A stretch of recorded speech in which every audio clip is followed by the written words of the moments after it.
अब आगे प्रश्नावली 7.2 का प्रश्न नंबर 5 कह रहा है कि वह अनुपात ज्ञात कीजिए जिसमें बिंदुओं A 1, और B -4, को मिलाने वाला रेखाखंड x अक्ष से विभाजित होता है। इस विभाजन बिंदु के निर्देशांक भी ज्ञात कीजिए। ठीक है, तो यह रेखाखंड दिया हुआ है, ये भी दिया हुआ है ए बी। ए का निर्देशांक है 1, और बी का है -4, मान लेते हैं इसे पी बिंदु क्या कर रहा है, विभाजित कर रहा है, वो भी किस अनुपात में, के अनुपात 1 के अनुपात में क्या कर रहा है, विभाजित कर रहा है। और पी बिंदु का निर्देशांक है x, y। ठीक है, तो हल करेंगे, यानी दिए गए बिंदु A 1, -5 तथा B -4, है। ठीक है, आगे क्या करेंगे, तथा माना बिंदु P यानी x, y AB रेखाखंड को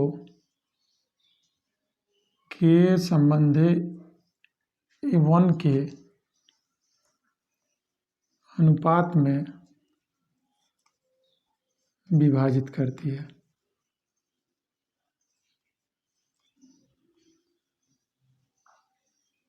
ठीक है, यानी ए और बी बिंदु दिए हुए हैं। अब पी को हमने मान लिया है कि वह इस ए बी रेखाखंड को के अनुपात 1 के अनुपात में विभाजित करती है। अब सवाल में कह रहा है कि रेखाखंड कहाँ स्थित है, x अक्ष पर स्थित है, इसलिए लिखेंगे चूंकि P x अक्ष पर स्थित है, इसलिए y = क्या हो जाएगा, 0। यानी इस P बिंदु में x और y दिया हुआ है। यदि P बिंदु x अक्ष पर स्थित होगा तो वहाँ हमेशा y का मान क्या होगा, 0 होगा। यदि बोलता है कि y अक्ष पर स्थित है तो x का मान क्या होता है, 0 होता। अब विभाजन सूत्र से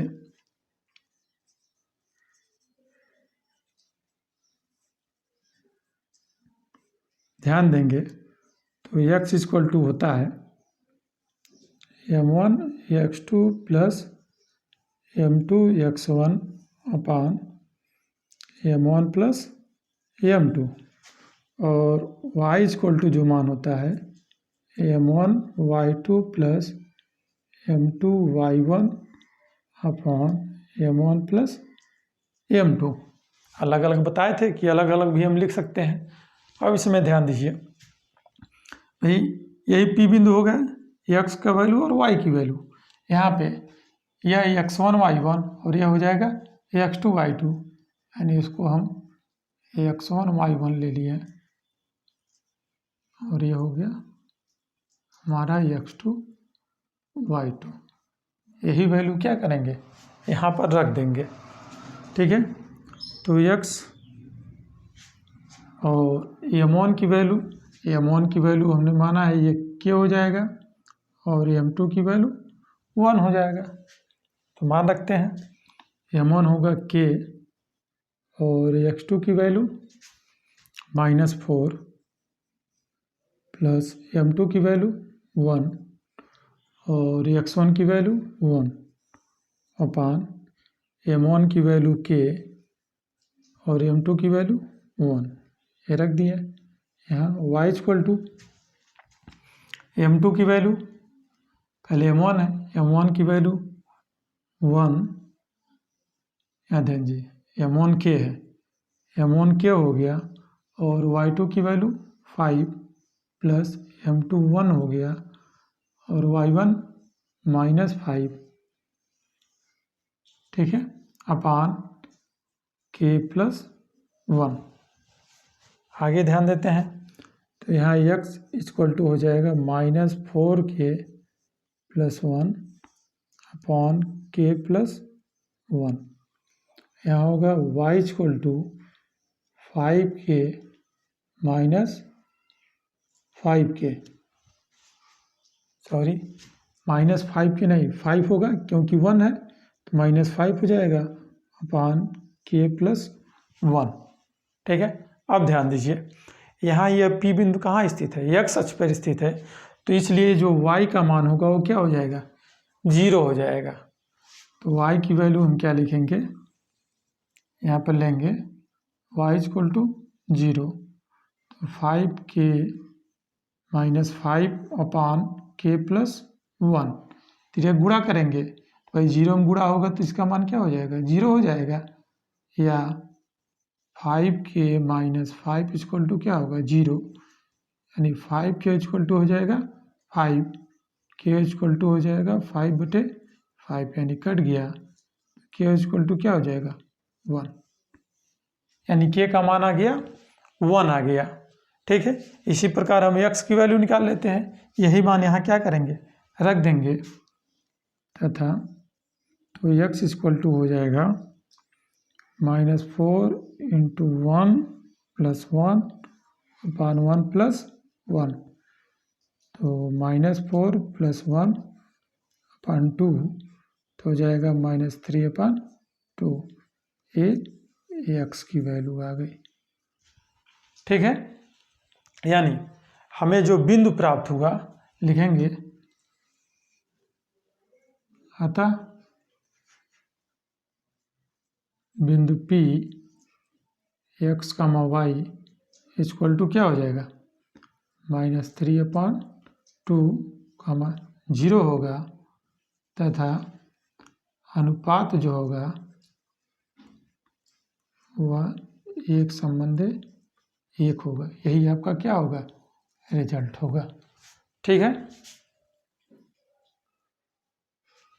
अब अगला प्रश्न नंबर 6, देखिए क्या कह रहा है, कह रहा है कि यदि बिंदु 1, 2, 4, y, x, 6 और 3, 5 इसी क्रम में लेने पर एक समांतर चतुर्भुज के शीर्ष हों तो x और y के मान ज्ञात कीजिए। ठीक है, तो मान लेते हैं कि समांतर चतुर्भुज ऐसे है,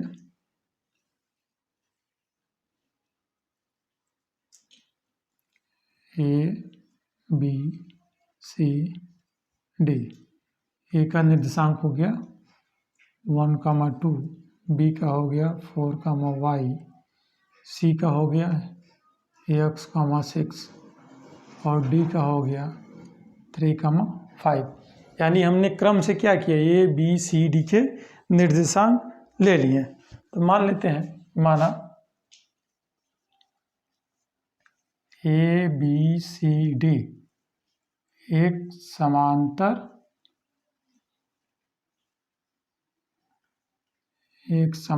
चतुर्भुज है। ठीक है, ए बी सी डी क्या है, एक समांतर चतुर्भुज है, और तथा जिसके शीर्ष क्रमशः A1, 2, B4, y, C x, 6 तथा D 3, 5 है। यानी उनके जो शीर्ष हैं A, B, C, D हैं। ठीक है, तो आगे कह रहा है कि हमें x और y का क्या करना है, मान निकाल लेना है। ठीक है, अब इसके विकर्ण को हम क्या करते हैं, मिला देते हैं, यहाँ भी मिला दिए। मान लेते हैं दोनों कहाँ पर छेद कर रहे हैं, एक दूसरे को P बिंदु पे प्रतिच्छेद कर रहे हैं। तो आगे लिखेंगे, चूंकि समांतर चतुर्भुज के विकर्ण लिखेंगे, चूंकि समांतर चतुर्भुज के विकर्ण एक दूसरे को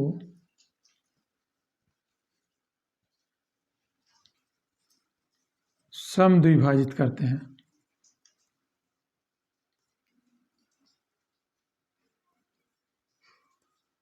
इसलिए P बिंदु का निर्देशांक, आप ध्यान दीजिएगा, यहाँ थोड़ी सी समझने वाली बात है भाई। ये समांतर चतुर्भुज बन रहा है, ठीक है, उसका विकर्ण AC है और BD है, ठीक है। हमने विकर्ण को क्या किया, आपस में मिला दिया। अब यह दोनों जहाँ पर छेद किए वो कौन सा बिंदु है, P। तो इसकी एक खासियत है कि यह जो विकर्ण होगा यह एक दूसरे को क्या करेगा, दो बराबर भागों में बांटेगा। अर्थात यह AC जो है यानी यह भुजा इसके बराबर होगी, यानी यह भुजा भी आपस में क्या होगी, बराबर होगी, ठीक है। अब हमें P बिंदु का निर्देशांक निकालने के लिए आगे देखिए, देखेंगे जो इसकी x की वैल्यू होगी, तो ध्यान देना है भाई क्या होगा। यदि यहाँ हम x की वैल्यू AC के सापेक्ष निकालना है तो क्या होगा भाई, x1 यानी 1 + x/2 होगा, 1 + x/2। और यहाँ से हमें निकालना है तो क्या होगा, 4 + 3 1 2। यह दोनों वैल्यू आपस में क्या हो जाएंगे, बराबर हो जाएंगे। या लिख सकते हैं 1 + x/2 = 4 + 3/2। तो 2 से 2 क्या हुआ, कैंसिल हो गया, तो 1 + x = हो जाएगा 7, या x = हो जाएगा 7 - 1, या x = 6। x का मान कितना आ गया, 6 आ गया। इसी प्रकार कैपिटल Y, अभी ध्यान दीजिए y के लिए यानी 2 + 6 हो जाएगा, 2 + 6/2 = y + 5 क्या हो जाएगा, 2। यानी मध्य बिंदु वाले सूत्र से जब मध्य बिंदु का हम निर्देशांक निकालते हैं x1 + x2/2 y1 + y2/2, इसी से या क्या हो जाएगा, 2 + 6 हो जाएगा 8/2 = y + 5/2। 2 से 2 कैंसिल हो गया, तो 8 = y + 5, या y = हो जाएगा 8 - 5, या y = हो जाएगा 3। आया, x की वैल्यू 6 आ गई और y की वैल्यू 3 आ गई, यानी अतः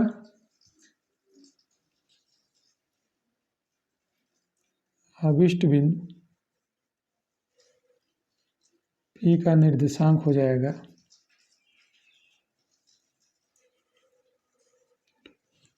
6,3। ये क्या होगा, रिजल्ट होगा, ठीक है। अब अगला प्रश्न नंबर 7 क्या कह रहा है, कह रहा है बिंदु A के निर्देशांक ज्ञात कीजिए जहां AB एक वृत्त का व्यास है जिसका केंद्र 2, -3 है तथा B के निर्देशांक है 1, 4 है। अब बोल रहा है कि एक वृत्त है, ऐसे वृत्त होगा,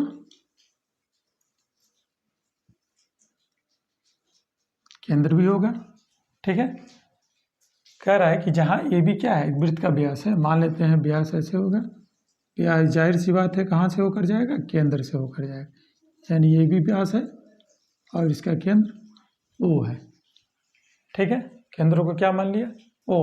जहाँ AB एक वृत्त का व्यास है जिसका केंद्र 2, -3, केंद्र को दिया है 2, -3 तथा B का निर्देशांक दिया है 1, 4 और कह रहा है A का निर्देशांक निकालना है, तो इसको हम मान लेते हैं x, y मान लिया, ठीक है भाई। ये तो सबको मालूम है कि जो व्यास जो होता है वह त्रिज्या का क्या होता है, 2 गुना होता है।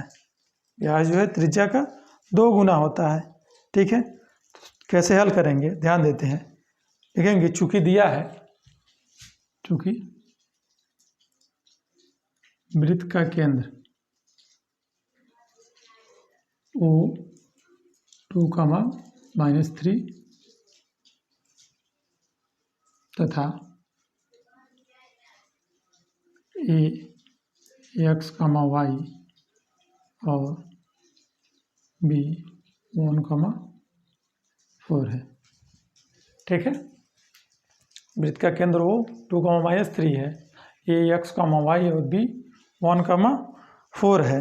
ठीक है, तो हम जानते हैं कि वृत्त का केंद्र जो है इसके व्यास को क्या करता है, समद्विभाजित करता है। यही है ना, ये केंद्र क्या करेगा, इसको 2 बराबर भागों में बांटेगा, यानी ये वो दूरी ओ बी दूरी के क्या होगी, बराबर होगी, क्योंकि त्रिज्या है भाई, ओ से ए तक त्रिज्या होगी, ओ से बी तक त्रिज्या होगी, और एक ही वृत्त की त्रिज्याएं आपस में क्या होती हैं, बराबर होती हैं। ये तो सबको पता है। अब आगे लिखें, चूंकि वृत्त का केंद्र, क्योंकि वृत्त का केंद्र व्यास को क्या करता है, समद्विभाजित करता है, इसलिए ओ मध्य बिंदु होगा। अब मध्य बिंदु का निर्देशांक बराबर क्या होता है, मध्य बिंदु का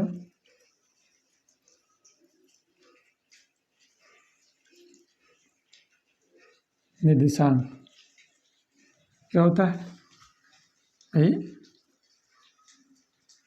इसको कैपिटल एक्स मान लेते हैं, एक्स वाई इक्वल टू होगा x1 + x2/2 y1 + y2/2, यही होगा। ठीक है, अब देखिए यहाँ पे तो मध्य बिंदुओं का निर्देशांक दिया हुआ है, यानी इसकी वैल्यू दी हुई है 2, -3, और यहाँ पे x1 की वैल्यू x और x2 की वैल्यू हो जाएगी 1/2 हो जाएगा, y1 की वैल्यू y और y2 की वैल्यू 4/2। ठीक है, अब इस वैल्यू को हम क्या करेंगे, इसके बराबर लिखेंगे और -3 को y वाले के बराबर लिखेंगे, या अलग अलग हल कर लेते हैं। अलग अलग जब हल करेंगे तो x + 1/2 इक्वल टू क्या हो जाएगा, 2, यानी x + 1 इक्वल टू हो जाएगा 4, तो x इक्वल टू हो जाएगा 4 + 1, यानी x इक्वल टू आ गया 5। x इक्वल टू कितना आ गया, 5 आ गया। इसी प्रकार जब y का हम लेंगे तो y + 4/2 इक्वल टू हो जाएगा -3, यानी y + 4 इक्वल टू हो जाएगा -6, तो y इक्वल टू हो जाएगा -6 - 4, y इक्वल टू हो जाएगा -10, यानी ओ बिंदु का निर्देशांक, यानी इसके बाद क्या निकल गया, ए बिंदु का निर्देशांक, जो हमारा रिजल्ट होगा, यानी ए बिंदु का निर्देशांक जो होगा, ए बिंदु का निर्देशांक x, y इक्वल टू हो जाएगा 5, -10, यही हमारा क्या हो जाएगा, रिजल्ट हो जाएगा। ठीक है।